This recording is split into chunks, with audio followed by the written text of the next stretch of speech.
자, 여러분, 오늘 이 본문 말씀을 보면 아나니아와 삽비라 부부의 헌신에 대한 문제, 다시 말하면 제물을 드린 문제입니다.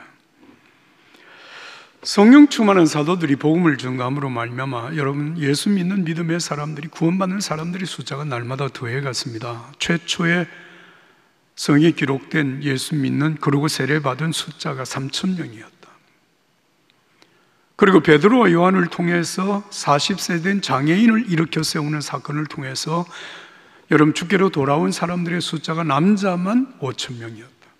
이게 성경이 기록되어진 최초의 교회에 돌아온 숫자의 표현입니다. 3,000명, 5,000명. 자, 여러분, 이렇게 급성장한 교회, 급성장했다고 봐야죠. 교회에서 함께 믿음의 삶을 살아가는 사람들 중에서 큰 은혜를 받은 성도가 밭과 집을 팔아서 그 값을 사도들 발 앞에 두었다는 거예요. 그래서 이 일을 통하여서 여러분, 교회는 가난한 사람들을 구제하고, 그리고 복음 전파하는 일에 활발하게 그 사역을 감당하게 했습니다. 그 대표적인 한 헌신의 사건이 사도행전 4장 36절과 37절 말씀입니다. 구브로에서 난 레위족 사람이 있으니 이름은 요셉이라. 사도들이 일컬어 바나바라, 번역하면 위로의 아들이라 하니, 그가 밭이 있음에 팔아 그 값을 가지고 사도들 발 앞에 두니라. 여러분, 이 바나바는 사도행전에서 굉장히 중요한 인물이죠. 그의 헌신을 여기 기록을 하고 있습니다. 자, 이런 헌신의 사건이 있고 난 이후에 아나니아와 삽비라가 이제 등장합니다. 자기들이 가지고 있는 밭을 팔아서 일부는 감춰두고 일부를 사도 베드로 앞에 가지고 나왔어요. 여러분, 어떻게 생각하면, 여러분, 그냥 이 사건 자체로만 보면 이게 굉장히 귀중한 헌신입니다. 그렇지 않습니까? 드리지 않는 사람들도 많은데 칭찬받을 만한 일 아닙니까? 그 일을 통해서 가는 사람들을 구제하고, 여러분, 주님의 복음을 증거하는 일에 소중하게 쓰여지는 예물이 되어질 수 있다는 생각을 하게 되는 것 아닙니까? 그런데 이 일로 인하여서 아나니아와 삽비라 부부가 죽습니다. 그리고 이 죽음이 예루살렘 교회뿐만 아니라 이 사건을 듣는 모든 사람들에게 엄청난 충격이 되었어요. 그 충격이 되었다는 증거는 5장 11절 말씀입니다. 온 교회와 이 일을 듣는 사람들이 다 크게 두려워하더라. 두려워했다? 크게 두려워했다? 조금 과장해서 말, 벌벌 떨었다는 거예요. 사람들이 이 얘기 듣고. 자, 여러분, 거침없이 성장해 가던 예루살렘 교회에 왜 이런 일이 생겼을까요? 예수님은 이 말씀, 이 사건을 통해서 오늘 주님의 교회 성도들에게, 우리들에게 무엇을 말씀하려고 하시는 것일까요? 사실 그 대답은 결코 어렵지 않습니다. 그러나 그 대답이 결코 가볍지만은 않습니다. 무엇입니까? 교회, 생명은 진실에 있다는 거예요. 믿음의 생명은 진실에 있다는 것입니다. 그걸 우리에게 말씀하시는 것입니다.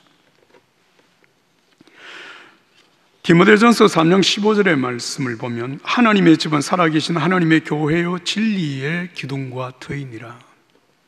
여러분, 교회를 하나님의 집이라고 말을 했고, 그 하나님의 집인 교회는 진리의 기둥과 터라고 말을 했습니다. 여기서 터와 기둥이라고 하는 말이 참 중요하거든요. 여러분, 교회는 어떤 터 위에 세워지는 것입니까? 주는 그리스도시요 살아계신 하나님의 아들이십니다라고 고백하는 베드로를 보시면서 내가 이 반석 위에 내 교회를 세우리니 음부의 권세가 이기지 못하리라. 여러분, 이 반석, 교회가 세워지는 반석, 무엇을 얘기합니까? 진리가 되시는 예수 그리스도, 그 예수 그리스도에 대한 바른 신앙 고백, 이게 바로 교회가 세워지는 반석입니다. 교회는 진리 위에 세워집니다. 진리이신 예수님 위에 세워집니다. 그 예수님에 대한 바른 신앙 고백 위에 교회가 세워집니다. 또 그 바탕 위에, 그 터 위에 여러분 기둥, 건물이 집이 세워지려면 기둥이 세워지잖아요. 그 기둥은 여러분 신실한 성도들을 가리켜서 말씀하십니다. 요한계시록 3장 12절의 말씀이죠. 이기는 자는 내 하나님 성전의 기둥이 되게 하리라. 하나님 성전의 기둥, 예수님께 대한 진리에 대한, 진리이신 예수님께 대한 바른 신앙 고백을 하고, 그리고 바른 신앙으로 여러분 사단의 세력을 이겨가는 믿음의 사람들을 통하여서 교회가 세워진다. 그게 교회입니다. 오늘 저와 여러분들이 죄와 허물에서 구원을 받아 하나님의 자녀가 되어졌습니다. 교회의 한 지체가 되어졌습니다. 여러분, 이 교회의 지체, 교회에는 여러분 진리가 생명입니다. 거짓, 사람을 속이고 하나님을 속이는 것, 여러분 그것은 교회를 허무는 일이 되어지기 때문입니다. 여러분, 교회를 구성하는 여러분 믿음의 사람들은 다 죄인이었던 사람들이었는데 예수님의 십자가의 보혈로 구속함을 받고 의롭다 하심을 받아 하나님의 자녀가 되어진 믿음의 사람들이기 때문에 하나님께서는 교회를 정결하게 하시기를 원하십니다. 디모데후서 2장 20절의 말씀, 20절 이하의 말씀입니다. 큰 집에는 금그릇과 은그릇뿐 아니라 나무그릇과 질그릇도 있어서 어떤 것은 귀하게 사용되고 어떤 것은 막 사용되기도 한다. 그러므로 누구든지 이런 것에서 자신을 깨끗하게 하면 그는 주인의 모든 좋은 일에 요긴하게 사용하는 귀하고 거룩한 그릇이 될 것이다. 또한 너는 청년의 정욕을 피하고 순결한 마음으로 주를 부르는 사람들과 함께 의와 믿음과 사랑과 화평을 추구하라. 여러분, 주님의 교회에 쓰임받는 많은 그릇들, 어느 것이 귀하냐? 어느 것이 하나님 앞에 귀하게 쓰임을 받느냐? 금그릇입니까? 은그릇입니까? 나무그릇입니까? 질그릇입니까? 오늘 여기서 분명하게 말합니다. 깨끗한 그릇입니다. 거룩한 그릇입니다. 그래서 청년의 정욕을 피하고 순결한 마음으로 주를 부르는 사람들과 함께 의와 믿음과 사랑과 화평을 추구하라고 말씀을 하신 것입니다. 사랑하는 여러분, 주님께서 피값으로 세우신 성도 그리고 교회, 생명이 진실입니다. 정결함입니다. 거룩함에 있습니다.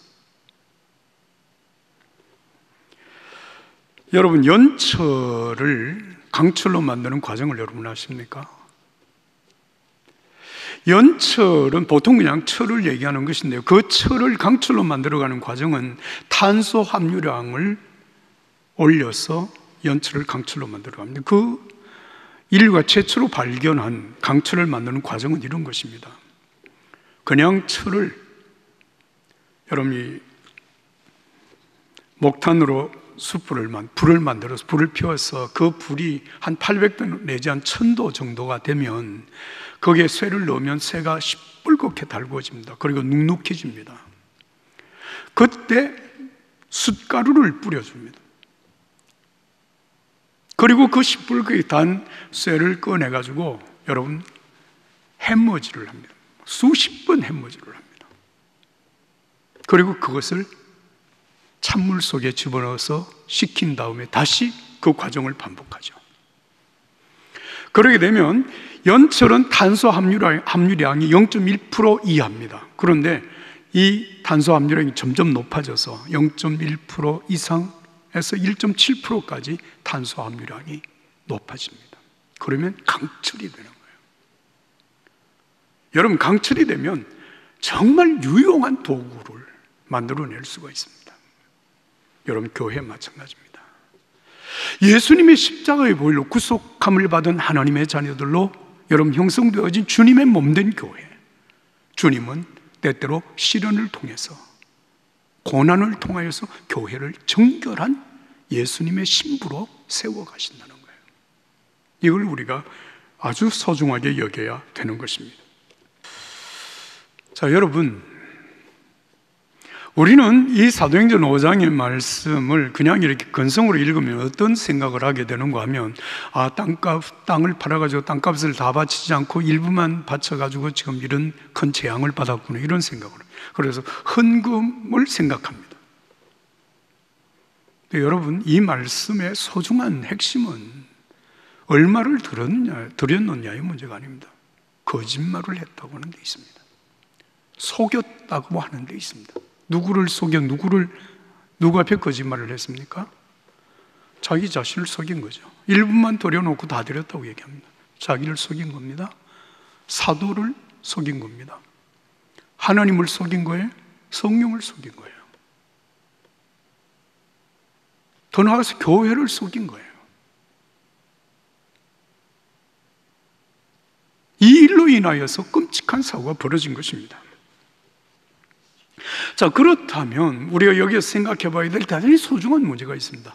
왜 아나니아와 삽비라가 이 거룩한 헌신의 과정 속에서 속이고 거짓말하는 일이 일어났을까? 왜 이렇게 했을까? 여러분 궁금하지 않아요? 왜 그랬을까요? 근데 여기에 그 중요한 단초가 하나 있습니다. 3절 말씀을 보시면 베드로가 이르되 아나니아여 어찌하여 사탄이 내 마음에 가득하여 내가 성령을 속여 땅값 얼마를 감췄니? 이렇게 묻거든요. 여러분, 교회는 성령이 충만한 공동체입니다. 믿음의 사람들은 성령이 충만한 사람들입니다. 그런데 아나니아와 삽비라에게 언제 사탄이 들어갔는지 모르지만 사단이 그 마음에 가득했다는 거예요. 이 놀라운 일이잖아요. 여러분, 사탄은 어떤 존재입니까? 요한복음 8장 44절의 말씀을 보면 사탄은 처음부터 거짓말을 한 자예요. 아니, 사탄의 속성 자체가 거짓말입니다. 그러니까 사탄이 마음에 가득하니까 지금 아나니아와 삽비라는 자연스럽게 거짓말을 지금 계속하는 겁니다. 자, 그러면 사단이 마음속에 가득하다고 하는 증거가 어떻게 나타나는 거예요? 왜 어떤 상황에서 거짓말을 하게 되는가 하면 이들에게는 하나님의 존재가 전혀 인식이 되지 않습니다. 아담과 하와가 선악과를 먹을 때 여러분, 사단이 유혹하는 게 뭡니까? 네가 이거 먹으면 하나님처럼 된다. 하나님 없이 네가 하나님으로 살 수 있다는 거예요. 하나님 없어. 끔찍한 일입니다. 하나님을 인정하지 않는 삶 속에, 아니 사도 베드로가 아니라 누구도 보지 않는 상황 속에서 아나니아와 삽비라 두 사람만 아는 일. 그래서 두 사람이 판값 일부를 감추어 놓고 일부만 가지고 왔어요. 누가 알겠어요, 그걸? 에? 사도가 어떻게 알아요? 그런데 여러분, 여기에서 놀라운 사실이 전개됩니다.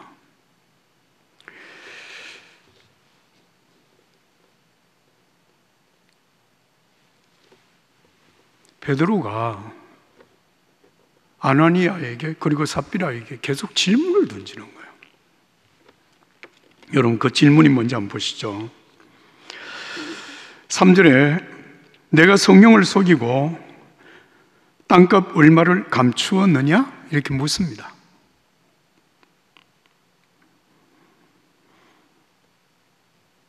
또 내 마음대로 할 수가 없더냐? 이렇게 질문하죠. 어찌하여 이 일을 내 마음에 두었느냐? 지금 세 번 질문을 했습니다. 삽비라에게 이렇게 묻습니다.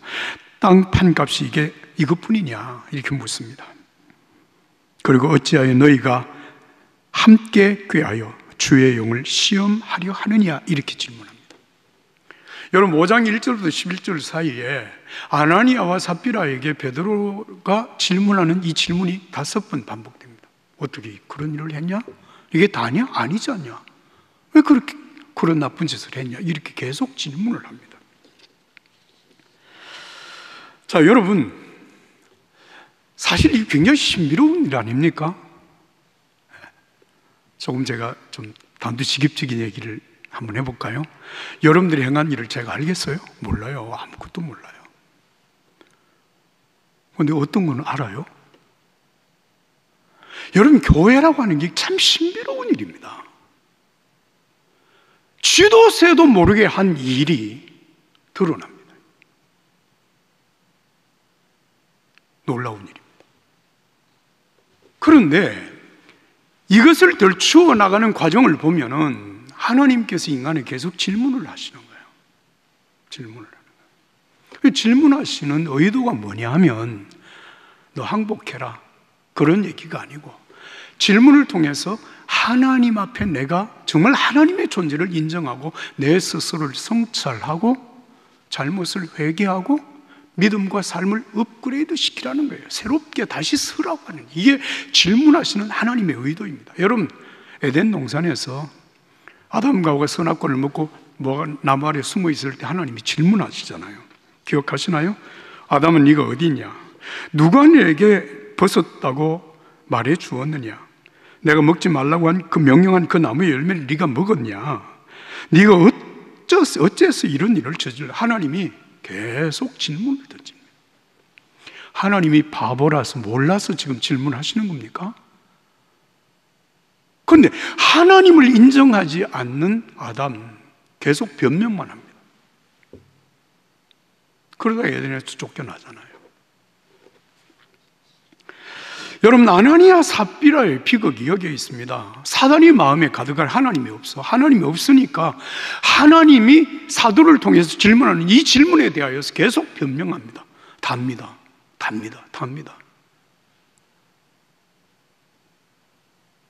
당신이 어떻게 이걸 알냐? 뭐 알 수 없잖아요. 종교교육가, 프랑스의 종교교육가인 장 칼뱅은 이 사도행전 주석에서 이렇게 썼습니다. 아나니아와 삽비라, 그들의 삐뚤어진 마음을 알고 계신 하나님을 두려워하는 마음 없이 하나님을 멸시했다는 거예요. 하나님께 바치기로 스스로 결정한 것의 일부를 감춤으로 하나님을 모독했다는 것입니다. 하나님을 믿지 않는 불신앙으로 사단이 마음에 가득하여 하나님의 심판은 조금도 고려하지 아니하고 사람들에게 환심을 사려고 허영심과 야심으로 거짓말을 하고 거룩한 주님의 교회를 망쳐 놓으려고 했다는 거예요. 이게 아나니아와 삽비라의 범죄였습니다. 사랑하는 여러분, 하나님은 우리의 잘못에 대하여서 책임을 추궁하기 위해서가 아니라 잘못을 깨닫게 하고 그리고 회개하고 정말 하나님의 사람으로 온전하게 세우기 위하여서 여러분, 우리를 향해서 질문하신다는 사실을 우리는 잊지 말아요. 제가 최근에 욥기를 다시 읽으면서 참 놀라운 사실을 하나 발견했습니다. 욥기는 여러분, 하나님의 질문으로 가득한 책입니다. 욥이 고난의 시험을 받는데 그의 세 친구 엘리바스, 빌닷, 소발이 계속해서 욥을 향해서 공격을 하잖아요. 너 죄지어서 지금 고난을 받고 있는 게 아니냐. 욥은 끝까지 죄 때문에 고난받는 게 아니라고 자기 자신의 의로움을 지켜가는 항변을 계속합니다. 엘리후가 말을 하고 난 다음에 여러분, 마침내 하나님께서 엘리바스, 빌닷, 소발, 그의 세 친구와 욥이 한 말, 그리고 엘리후가 한 말 전부를 다 들으신 다음에 하나님께서 마침내 욥에게 나타나셔서 말씀하십니다. 그게 욥기 38장, 39장, 40장, 41절 1장입니다. 4장을 통해서 하나님이 욥에게 말씀하시죠. 이렇게 시작합니다. 알지도 못하면서 말로 이치를 어둡게 하는 사람이 누구냐? 너는 대장부처럼 허리를 묶고 나서라. 내가 내게 물을 테니 내게 대답해라. 이 말은 무슨 말이야? 하나님께서 욥에게 너 알지도 못하면서 네가 어떤 말을 하고 어떤 죄를 지었는지 아느냐라고 하나님께서 물으신 겁니다. 그러면서 하나님의 질문이 시작이 되는데, 욥기 38장부터 41장 사이에 하나님께서 욥에게 질문하는 질문이 몇 번이고 하면 여러분 놀라지 마세요. 94번입니다. 94회 계속 질문합니다. 너 이거 알아? 너 진짜 이거 아는 거야? 너 알고 말해? 아는 거 맞아? 알아? 94번.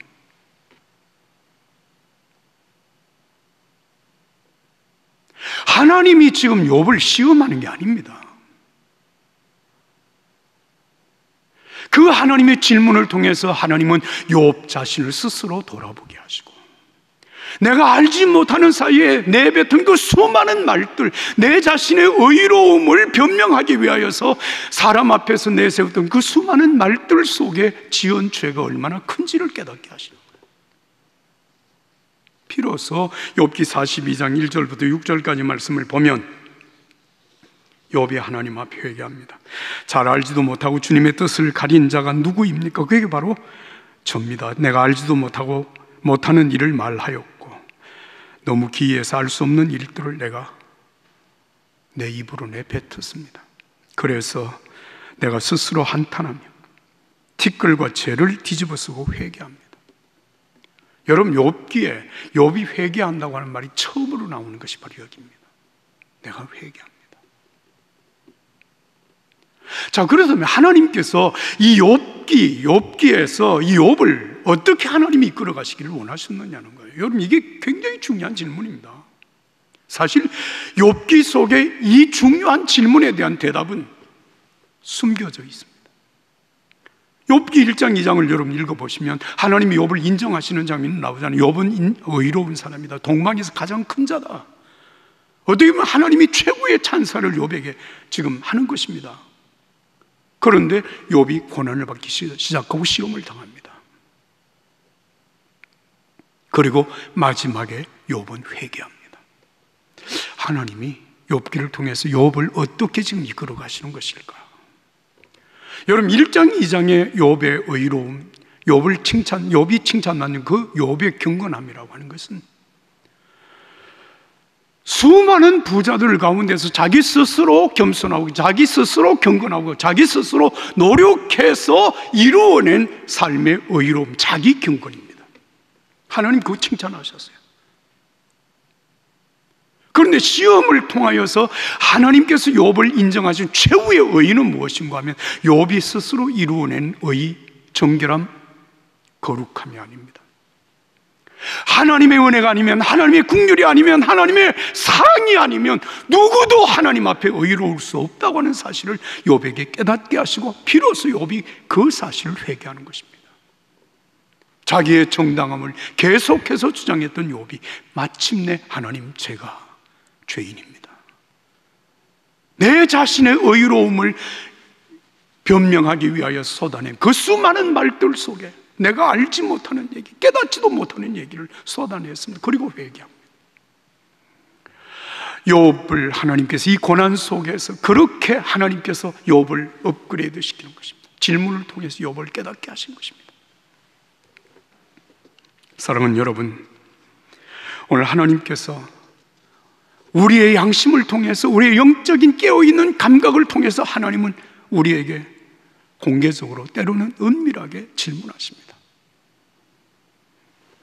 내가 어디 있냐? 왜 거기 있냐? 내 말대로 살긴 했어? 이게 전부냐? 내 대답이 너와 내 자신 앞에, 그리고 하나님 앞에 정직한 대답이냐? 질문하십니다. 이 질문 앞에 여러분, 변명하려고 하기보다 내 자신을 성찰하고 하나님 앞에서 정말 정직하게 내 삶을 회개하고 하나님 앞에 돌아서면 우리의 영적인 삶이 업그레이드 됩니다. 교회가 업그레이드 됩니다. 교회의 생명은 진실함에 있습니다. 능력에 있는 것이 아닙니다. 우리 믿음의 진정한 구원은 진실 속에 있습니다. 하나님 앞에서의 진실입니다. 오늘 하나님 앞에서 저와 여러분들, 오늘 우리 온 교회가 정말 생명같이 소중한 정직, 진실, 그 속에서 교회가 거듭나고 교회가 교회다워지고 성도가 성도다워지는 하나님의 은혜가 충만하게 되기를 예수님 이름으로 축복합니다. 축복합니다.